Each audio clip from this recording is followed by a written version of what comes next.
Fantasy Football Factory Week is Week 10. I'm here at the King of South Mintzy. We got Moody on the sticks. I am Stephen Cheah. We are brought to you by the DraftKings Pick 6 app. New DraftKings customers play $5, get $50 in Pick 6 credits. Pick 6 is super easy. It's very cool. You just pick two or more players to have more or less of a certain stat. Is Justin Jefferson going to have more or less than 71.5 receiving yards? Is Rico Dowdle going to have more or less than 74.5 rushing yards? Things like that. Add more players and more picks together, combined for an even bigger payout. Get in on the action and sign up using our promo code FACTORY when you download the DraftKings Pick 6 app. Shout out to DraftKings Pick 6 app for sponsoring this.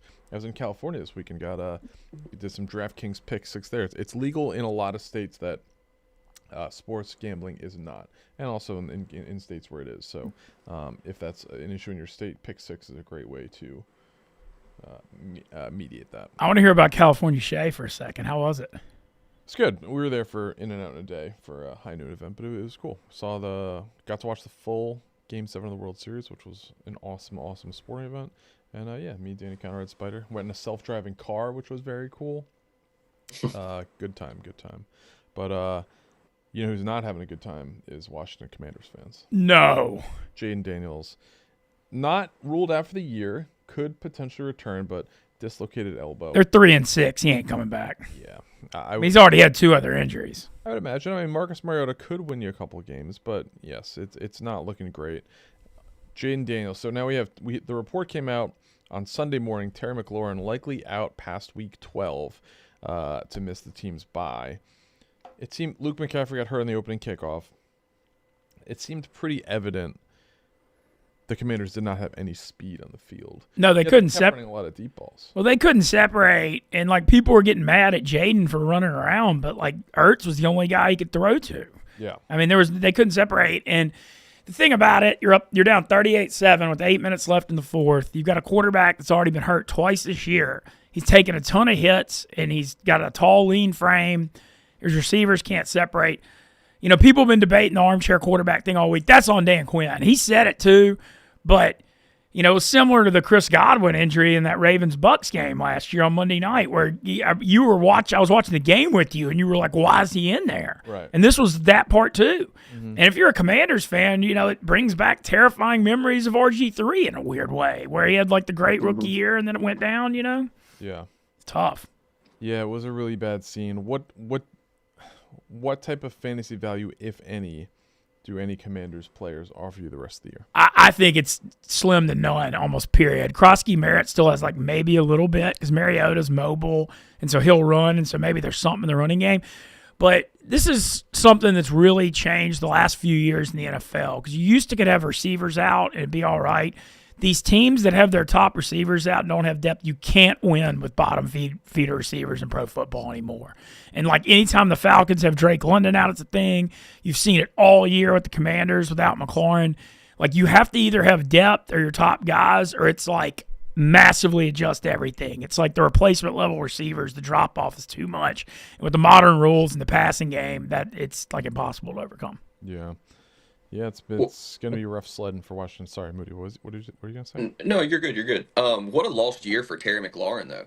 I mean, before the season, he had the contract dispute and everything. They didn't know if they wanted to pay him or potentially trade him. He's played very little. He has produced none, especially if you had him in season-long fantasy. He's been a wasted draft pick. And now it's essentially a wasted year for Jaden Daniels as well. Fortunately, it was his non-throwing arm, so, Yep. That is the small positive, I guess, in this. But, man, their season's down the tank now. And like Mint said, there's just really no value for any of these other players. And the problem with Krosky Merritt is Chris Rodriguez is getting goal line carries. McNichols is getting the passing down work. So you got this trio of backs that's all cutting into each other's work. So there's not a clear-cut guy there. While Mariota is a serviceable backup, there's too much risk and volatility now with all these players on the Commanders. Yeah. Yeah, I agree. It's a bad time for Commanders fans, which just stinks because they were so ahead of schedule last year. And then they did put a little bit more emphasis on this year, kind of going all in with the Debo move. And trade for Laremy Tunsil. trading for Tunsil. Yeah, it hasn't really worked out. Yeah, and they traded for Lattimore last year too. You're getting some aging veterans. One other thing I would like to bring up that it's like impossible for us to analyze because we're taping this on Tuesday morning, but today's the trade deadline. But this is coming out Thursday. But it would be kind of funny when this comes out, like if we called a couple moves. Jacoby Myers was just dealt to the Jaguars. Okay, I thought he might go back to New England because Jacoby Myers, he said he wanted out before the year. Yep. That season's gone to crap. He hadn't produced. That's a good move by the Jags, though. Travis Hunter's out. Brian Thomas has just been a big bust. I mean, he made a few plays Sunday, but he got a little banged up in the game. Parker Washington's really emerged in the slot, though. That's one thing that's been a positive. But I like that move for the Jags. Myers is like a pro NFL receiver, good route runner, like real solid guy, and Trevor Lawrence needs some help. Who else you think's on the move today? Like I said, this will be funny when it comes out Thursday if we. I don't know. I mean, normally you don't see really big players on the move. Was it Logan Wilson got dealt the Cowboys? The Bengals linebacker to the Cowboys. Like, what teams are going to be sellers? Like, are the Saints stealing Chris Olave or Alvin Kamara or Rashid Shaheed? Like, the Olave thing is interesting because he is going to be a free agent, and because this is his 5th-year option this year, do you want to give him long-term money? I mean, the team's obviously beyond terrible, so you kind of would think, like, you got to pay somebody. And I know Olave's had concussion stuff. He's solid. I don't think he's elite. But Moody brought this up yesterday. What about Olave to the Pats? Because that's exactly what they need. Yeah, I mean, my question would be, like, what type of compensation as a Saints fan are you really excited about? Right? Because if he leaves in free agency and signs a big deal, you're looking at, 3rd or 4th round compensatory pick. Is New England really going to deal that for a receiver that is... They don't even know if they're going to re-sign. Yeah, exactly. No, that's true. And Shaheed, the Saints want a good bit, but the Saints only have 5 draft picks next year because Mickey Loomis is... Anyway, this isn't the Saints pod, but the point is they got to do something. Yeah. The other long shot call is Sean Payton going to send a 7th rounder to bring Taysom home today? I mean, he's 36, but like... he developed. Taysom Hill 36. Yeah. He was a Mormon, so he went on a 3-year mission or whatever in college. Wow. But like Sean, if Sean P got it back though, it would. Yeah. Yeah, I mean, he could have some fantasy relevance. Right now, he's what is he like? He's $2,900 for Taysom. Yeah, Moody brought up the point yesterday though that Bo Nix is so mobile around the goal line. It's not like the Drew Brees Saints where you needed Taysom. Because Nix already gives you that, so he's like he probably doesn't need him. Yeah. Quarterbacks to score. It was National Quarterback Week on Sunday. For Jerry. I think the most likely candidate to be on the move is Chris Olave, actually. I don't know whether or not it'll be like the Patriots or Buffalo. Yeah, there's Buffalo doing too.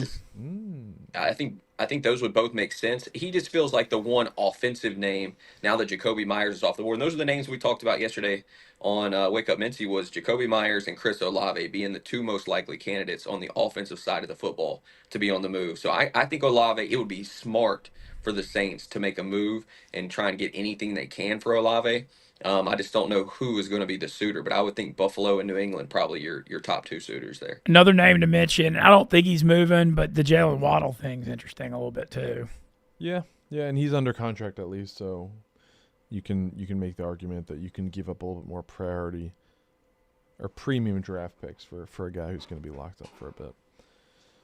Yeah, Miami is a mess too. All right, let's get into the Week 10 slate. We're going to do the classic slates. We're going to ignore the AFC West showdown, Vegas at Denver on Thursday night, and also the early Germany game, Atlanta versus Indy. Indy favored by 5.5 points there. All right, so we're going to start Baltimore, Minnesota. This is an interesting game. Baltimore, 4.5 point favorites on the road. Lamar versus J.J. McCarthy. This one is actually very interesting to me because I thought, there were a lot of storylines that came out of Sunday. But, man, the biggest one to me that people didn't talk about, dude, you just cannot ever count Kevin O'Connell out. I mean, I watched that. J.J. McCarthy, that was a different player than we saw in weeks 1 and 2. Mm-hmm. And, the Vikings had just lost 37-10 to the Chargers. Jalen Hurts had thrown for 320. They came out as a 9.5-point dog in Detroit and go win that game. Like, who saw that coming? Right. And McCarthy was making some real NFL throws, back shoulder throws, across the field. He's mobile. He ran one in. This one's fascinating because the Ravens, while they've looked much better the last couple of weeks and gotten healthier, they still have a bad pass defense. Minnesota's sneaky good at home. So I think this might have a lot of fantasy value people may not see. Okay. Then we got the Patriots going to my Bucks. Dave Portnoy will be in attendance with Mr. Kraft. Bucks favored by 2.5. Then we got Jacksonville going to Houston. We do not know if C.J. Stroud's going to play at the moment. Took a bad hit. It was a clean hit, but then his head hit the turf really bad. I mean, you just can't. I mean, the Houston, they asked for it with their offensive line. I mean, it's terrible. Yeah. Houston favored at the moment by 1.5. 37.5 is a total. Very low total. Only to be surpassed by Cleveland at the Jets. Yuck. Jets favored by 2.5 points. 36.5 total. We got the Saints going to Carolina. Carolina, winners of 4 of their last 5 games. They are favored by 5.5 points. 40.5. Shout out Carolina Mike. I was watching Wake Up Barstool this morning. Yeah, great. Dude, that great energy. Yep. Yeah, I thought it was cool. Great song. All positivity. Love that. We got the Giants coming to Chicago. Bears favored by 3.5 points. 48.5 is the total. We got Buffalo going to Miami. Buffalo favored by 9.5 on the road. 49.5 is the total there. Arizona goes to Seattle on a short week. Seattle favored by 6.5. 45.5 is the total. The Rams going to San Francisco. So we got all the AFC or NFC West teams playing each other. Rams favored by 3.5. 49.5 is total. And then Detroit at Washington. Jaden Daniels lost Washington. Detroit 8.5 point favorites on the road. 48.5 is the total. We're ignoring Pittsburgh Chargers, which is Sunday night, and Green Bay Philadelphia, which is Monday night. Mintzy, what games stand out to you? I already said my Ravens-Vikings speech. I also think Giants-Bears. The Giants played another high-scoring game this week. That's been a big trend. Jackson Dart, even without Neighbors and Scatterboo, make some offense happen. And the Bears have been because their 2 corners have been out all year. Kyler Gordon and Jalen Johnson being out, and you saw it in that 47-42 Bengals game. They're playing high-scoring games too. So I think Giants-Bears is a sneaky, good fantasy game along with Ravens-Vikings. Those are the 2 I'll pick. Moody, what games stand out to you on the Sunday slate? Yeah, I love that Giants and Bears game as well for all the points that Minch just made. And you know what, Jackson Dart, even though they didn't win that game, I thought he played admirably against a very good 49ers defense. So going up against the Bears, I think he's going to have a lot of value. I think Rome Odunze bounces back this week as well. He didn't have a very good week last week, but this Giants secondary has been terrible. And one more game I'd like to highlight, Rams 49ers. They have a 49.5 point total. Anytime Matthew Stafford's out there slinging the damn football, I think there's going to be a potential for a high-scoring game if the opposing offense can match his energy. Another great week for Stafford. I mean, he's up to 21 touchdowns on the year. I think he's leading the NFL now. He's someone that I'm looking at every single week at this point. So, and also, I like Justin Herbert a little bit against the Steelers. Steelers not the same team on the road. I think there's a potential for the Chargers offense to put up some points in that game. My only concern there is Joe Alt got hurt again, and the Steelers, their pass rush came back from the dead Sunday. T.J. Watt was all over the field, and I'm worried about the Chargers O-line in that game. Yeah, this week has one game in the mid-40s, excluding Sunday night and Monday night, and it is Arizona-Seattle. Everything else is either high 30s, 40.5 for New Orleans, Carolina, or 48.5 or more. So it should be a high-scoring week. The game I'm looking forward to, obviously, is New England, Tampa. I think there could be some fantasy value there as well. Drake May against the Bucs defense should be an interesting test. He has been very good, but the Bucs are also getting healthy. They activated Luke Gedicke, their sensational right tackle. They're opening his practice window, so I don't know if he's actually going to play on Sunday, but he is on his way to return, which is huge. Chris Godwin might play. I'd be a little bit cautious from him from a fantasy perspective. And it looks like Bucky Irving is going to play, which is huge. He's going to deliver a big boost to the running game. All right, let's get into the positions. We're doing the classic DFS slate in DraftKings. So quarterbacks, Josh Allen is top of the market, $7,000. Lamar Jackson, $6,800. Big drop to Matthew Stafford, $6,500. Drake May, $6,400. You got Baker, $6,200. Down to Caleb Williams, $6,000. It goes down by hundreds after that. Mintzy, what quarterback stands out to you the most? Okay, there are a few. Just touching on those games I mentioned. Dart at 5,700, especially because he's got the rushing value. The Bears' defense hadn't been good. He's going to get some points. And then if I go cheap, which I'm considering, I cannot believe I'm doing this, but I'm looking at J.J. McCarthy at 4,900 against the Ravens. The Ravens have 27th pass D. The game's in a dome. I think I might be guilty of overreacting because I watch so much of the Vikings lines, but I saw a different quarterback out there Sunday, and they got Jefferson, they got Addison. They're usually good at home, so I'm either Dart or McCarthy. All right, Moody, who do you like from the signal callers? I like Dart a lot as well in this game. You can make a case for Caleb Williams. The Giants' secondary has been atrocious this season, and while I still agree with every point that Cheah made about Caleb Williams a couple weeks ago, he can sling it around. There's no doubt about it. So and he uses his legs. He's a better fantasy quarterback than I think he is a real life quarterback. And then of course my guy Matthew Stafford, somebody that is just when they're down around the goal line right now, he's throwing fades and slants to Devontae Adams. Like they're neglecting the run game around the goal line and just they're throwing it up. So Matthew Stafford's been getting his touchdowns. I think this is a very competitive game against the 49ers. So those are my top three options this week. Okay. I was with you guys on Jackson Dart at 5,700. I think he's great, especially for the deal there. Jared Goff at 5,900 going against the Commanders team. The only question is, like, they're going to score a lot of points. What's going to happen in the red zone? That would be one I'm a little bit hesitant about. And then one to look at, and I know that the game's not projected to be one of the super high scoring games. Sam Darnold, he's just been very good, very consistent. We saw him have a perfect half of football in the first half of the Sunday night game. He's $5,800. He's playing the Cardinals team that he finished QB 18 against them.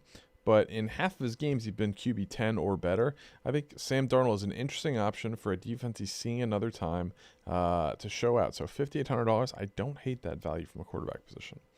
Let's get into running back. Christian McCaffrey, top of the market, $9,000. He's the most expensive player in DFS this week. Jahmyr Gibbs, big drop, goes to $8,000. We got James Cook, $7,500. Devon Achane, $7,400. Another big drop to Bucky Irving, $6,900. Goes down by hundreds after that. You can get all the way down to Bashal Tutin at $4,700 if you want. Moody, who do you like from the running backs? James Cook stands out to me first and foremost against Miami. I know their run defense has been slightly better the last couple weeks, but James Cook has run it down their throat historically. So I think he's someone I'm looking at 7,500. Quinshon Judkins against the Jets. I understand it is the lowest scoring game of the week. Totally understand that.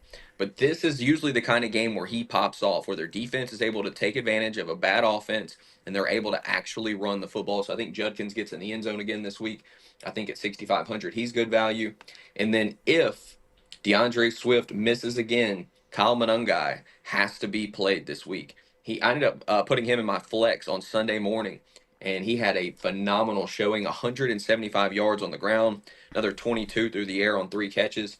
He had a tremendous weekend at 5,600. That's probably the best value on the board as long as DeAndre Swift is out again. Agreed. Mintzy, who do you got? All right. I mean, as usual, Moody.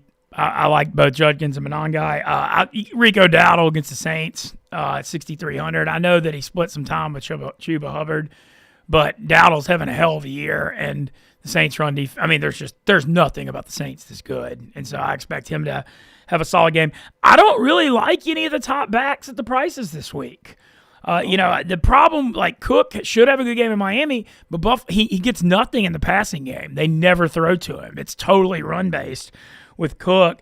And then you look at the other, McCaffrey will probably be solid, but 9K is too much. It's a shame Jonathan Taylor, that game's a Berlin game because he's the one who I like in a bounce-back spot. Another cheap option I like at 5,000 is I think Detroit is going to kind of come out, and off that loss, they're playing at Washington. Washington's bad run defense. I think David Montgomery at 5,000 is worth a look here. I think he gets in the end zone. The thing with him is, I'm looking at 60 or 70 at a touchdown, but for 5K, I think that's a good value because I think Detroit's going to come out and get up and run the ball and kind of dominate this game. And so I think it's going to lean toward them rushing with the lead because I don't think Washington's going to score with them. Okay.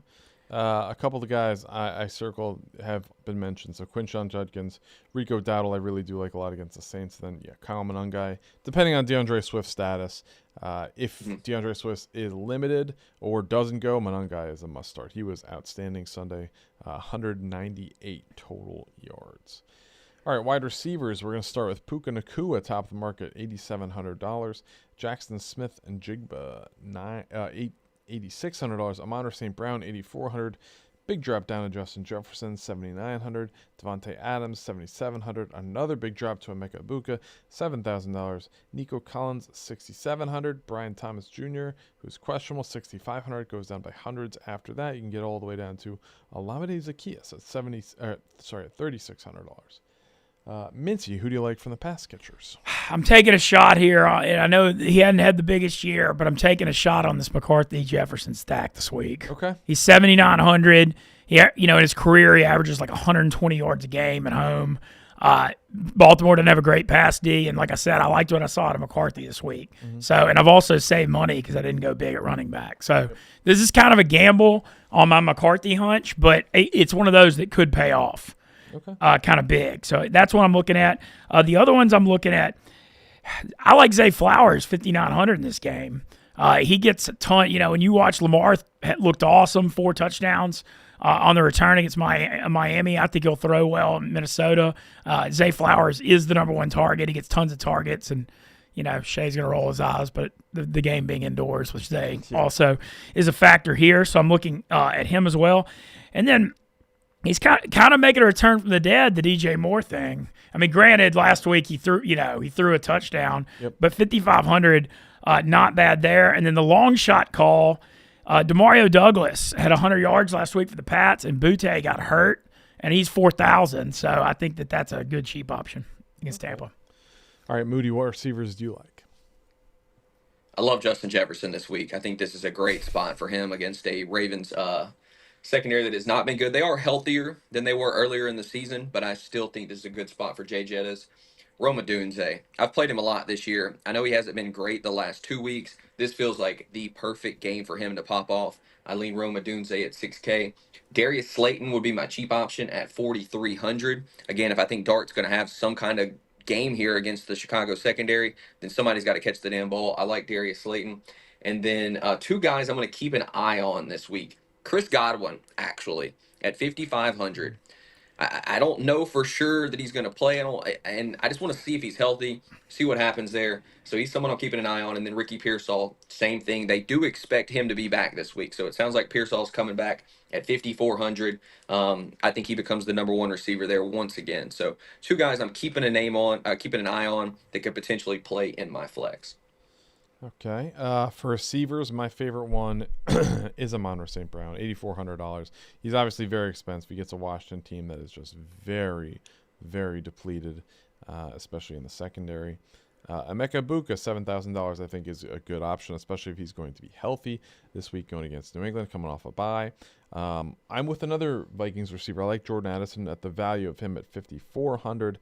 And then Parker Washington, I think we have to mention. He played 88% of the snaps the last 2 weeks. Travis Hunter on IR. I realize they traded for Jacoby Myers. I don't anticipate he's going to have that much of the playbook, ready and installed in his brain to play out on an NFL field by Sunday. I like Parker Washington at $4,700 is my cheap option. All right, tight ends. Trey McBride, top of the market, $6,000. Huge drop to George Kittle, $4,500. Sam Laporte at $4,400. It goes down by hundreds. After that, you can get Elijah Arroyo if you're feeling frisky for $2,600. Moody, who do you like from the tight end market? I've played like the same 3 guys all year, and I'm going to keep playing one of those 3 guys. And I'm going to plant my flag here this week. It's Dalton Kincaid at 4,300 against Miami. He's coming off a banger of a week, and I don't know that he's going to quite do that again, but I think at $4,300, he's the best value out of all these tight ends. Stafford just looks his way so much, and I don't understand Josh how Allen. Kincaid gets. I mean, Josh Allen. My bad. Yeah, Josh Allen. I don't understand how he gets so open so often. I mean, he is just standing wide open sometimes. But I love him against Miami, a Miami defense that's just broken at this point. So Dalton Kincaid is my plant your flag play of the week. All right, Mintzy, who do you got? It's always dicey when you hop on someone that went off the week before because they're so publicly owned. But I'm buying the Loveland breakout because he's emerged as the guy over Komet. And the thing is rookies, sometimes that's a complicated offense, Ben Johnson's offense. And sometimes rookies start slow and then come on like mid to second half of the year. And I think that's the exact situation we've got here. I mean, Ben Johnson went out on a limb. He took Loveland over Tyler Warren, which if you watch college football is a wild move. But, Ben Johnson, we saw what he's done with TJ Hawkinson and Laporta. The man knows tight ends. Loveland was his guy. And, sometimes it doesn't happen at the very beginning and you break out late, middle of the year. And I think that's where we got here. And he's also got a good matchup against the Giants, 4,100. Yeah. There is one guy that's really come on as of late. It's Theo Johnson for the New York Giants. He's a guy I'm looking at $3,800. Dalton Schultz has also been quietly pretty good in Houston, $3,600. I'm going to probably pick someone in between those. If you want to go long shot, Isaiah Likely at $2,900 could do worse. He's a very boomer bust. What I want to bring up, it's obvious he had 2 touchdowns last week, but Andrews, $3,400 feels cheap because when Lamar's in there, he gets a lot of red zone targets. Yes, yeah, that is fair. He struggled big time to start the year and then had the breakout game and then everybody got hurt. All right, let's go to defense special teams. We got the Bills, $3,700, Seahawks, $3,600, Panthers, $3,500, Lions, $3,400. Goes down by hundreds. You can get the Miami Dolphins defense at $2,000. Moody, who do you like on defense? I don't have a lot of money left the way I've currently constructed this. I like the Arizona Cardinals against Seattle at 2,200. They're coming off a pretty good performance against the Cowboys. I know Seattle has been very solid this season, but it feels like Arizona's figured some things out defensively. And again, I just don't have a ton of money left to spend. There are better options than Arizona, but if you're going bottom of the barrel, I feel like Arizona at 2,200 is the best play. Very interesting defense they run out in Arizona, and obviously effective against Dak Prescott on Monday night. Mintzy, who do you got on defense? I'm going cheap too, but I'm going 2,600 on Jacksonville, and it's just a total fade of this Houston offense situation. Even if C.J. Stroud plays, he's banged up. Houston can't block. If C.J. Stroud doesn't play, even better. So 2,600. And the other thing, Jacksonville allows a lot of yards, but, man, they've forced a ton of turnovers this year, and I think there's a good chance that could happen on Sunday. Yeah, I could definitely see that. I'm going with, on defense, I would like to spend the money and go with the Carolina Panthers. Their defense has just been playing really, really good. The last 2 games, they've allowed 6 and 13 points. So an average of under 10 points a game in the last 2 weeks. They would be my pick for defense. They are the 3rd most expensive at $3,500. I do, and I don't want to sound too homerish, I do think the Bucs at $2,700 are not a bad option just because they are going to be able to stop the run. That is what they've always hung their hat on. And so you're forcing Drake May, a young quarterback who has done very well, to beat you completely with the pass.